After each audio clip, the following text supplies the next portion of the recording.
Assalamualaikum warahmatullahi wabarakatuh. Kembali lagi di cerita mistis seram. Di video kali ini kami membagikan kisah nyata dari saudara Agnes Putri Widyasari, pengalaman ke Gunung Salak. Sebelum ke ceritanya, dukung channel kami dengan cara like, share, komen, dan subscribe ya guys. Oke, kembali ke cerita seram. Keterbatasan pandangan karena malam membuat kami harus ekstra berhati-hati. Posisi Agnes berada di belakang Bambang kala itu.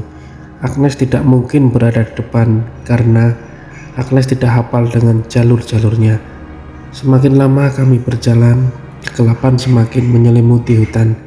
Keheningan malam itu di hutan Salak benar-benar bikin jantung dak-dikduk. Mungkin karena vegetasinya yang lebat serta jalurnya yang terus menanjak, suara hewan malam yang menembus heningnya hutan Salak itu membuat bulu kuduk bikin merinding. Rasanya pengen cepet banget pulang. Agnes dan Bambang berusaha mengobrol untuk mengusir rasa takut. Saat kami ngobrol, ada kejadian aneh pada saat itu. Ketika itu saya menanyakan ke arah mana kami harus berjalan. Agnes mendengar Bambang menyebutkan kiri. Karena sudah kebelet, saya berjalan dengan terburu-buru melewati Bambang. Agnes tidak menyangka ternyata yang hendak diterobos itu adalah jurang. Saat itu kaget dan terpeleset. Secara refleks, Agnes memegang akar pohon yang samar dilihat di kegelapan.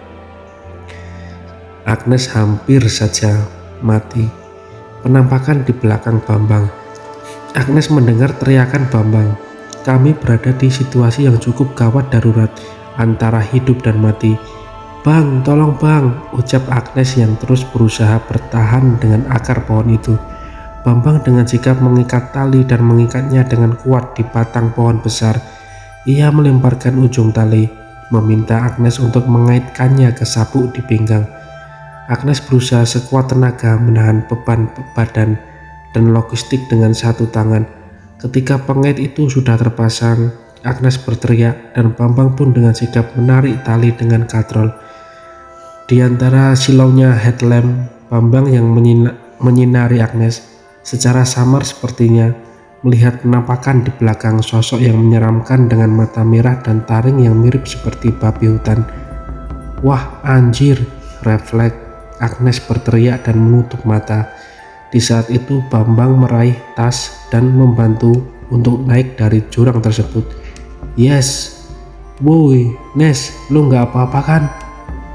Bambang terlihat panik dan ketakutan melihat Agnes yang terperosok ke jurang saat itu. Agnes menutup mata dan mengatakan, "Gue pengen pulang aja." Memang mental saya cupu. Saya sudah takut dan enggan untuk membuka mata. "Itu kaca," Agnes berkata. Bambang terus berusaha menenangkan. Ia memberikan air dan menyuruh Agnes untuk meneguk air tersebut.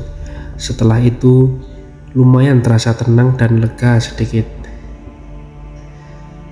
Agnes langsung meminta Bambang untuk mengecek sekeliling apakah ada sesuatu. Bambang hanya celingukan ke sekeliling dan tidak mendapati apapun. Saat itu Agnes meminta dia untuk terus berjalan sampai nanti kami menemukan tempat yang pas untuk membangun tenda. Bermalam sejenak di trek pendakian Gunung Salak. Sekitar 35 menit berjalan, akhirnya kami mendapati bidang tanah yang datar. Walaupun tempatnya sangat terbatas, tapi ini sudah lebih dari cukup. Lebih baik beristirahat dulu daripada harus memaksakan summit. Agnes dan Bambang cukup cepat membangun tenda dan perapian. Agnes masih sempat mengganti tampon. Bekas tampon masukkan ke dalam kantong plastik hitam dan menyimpannya ke dalam tas. Aroma masakan tercium cukup sedap, membuat perut Agnes mulai meronta-ronta. Agnes membuka kursi lipat di depan tenda, duduk sembari membakar marshmallow yang dibawanya. Masih sempat terpikir sejenak kejadian menakutkan tadi. Bambang menyuguhkan Agnes nasi goreng untuk dimakan. Ia menepuk pundak Agnes lalu menempatkan kursi lipatnya di samping. Kok bisa-bisanya lo ke arah situ sih, Nes? Kenapa gak ngikutin gue aja deh, kata Bambang yang membahas kejadian tadi.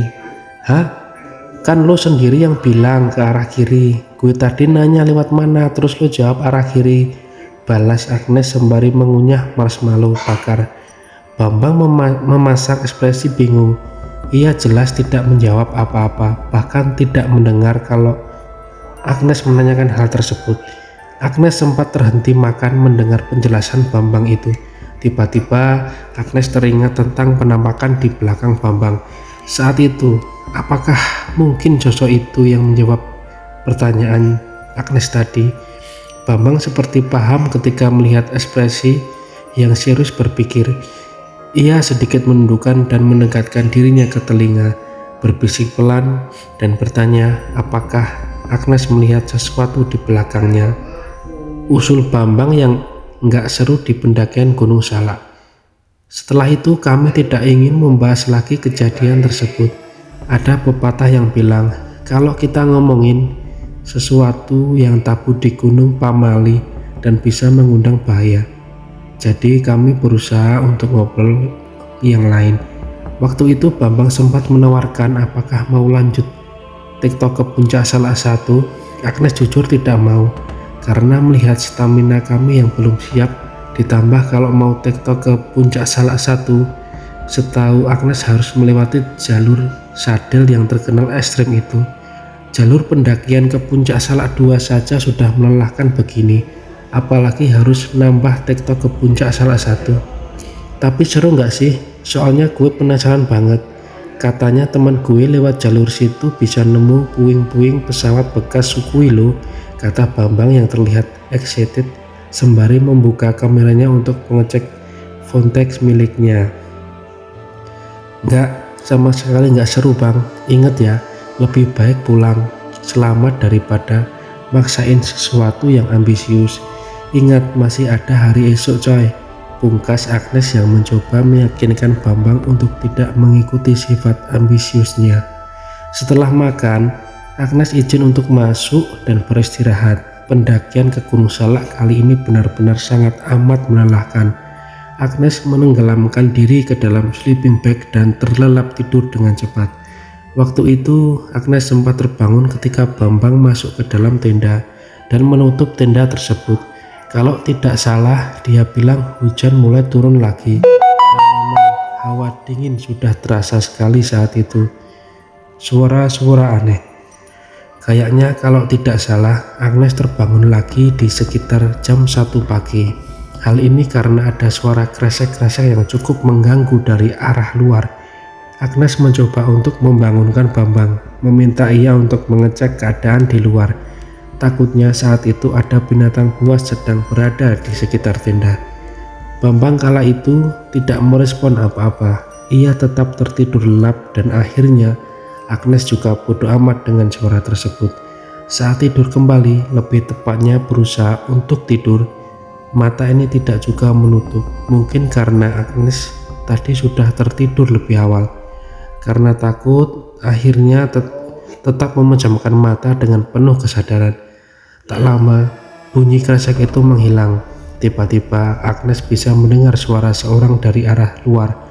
Suara itu begitu lirih dan terdengar menakutkan. Rasa merinding itu masih Agnes rasakan sampai saat ini.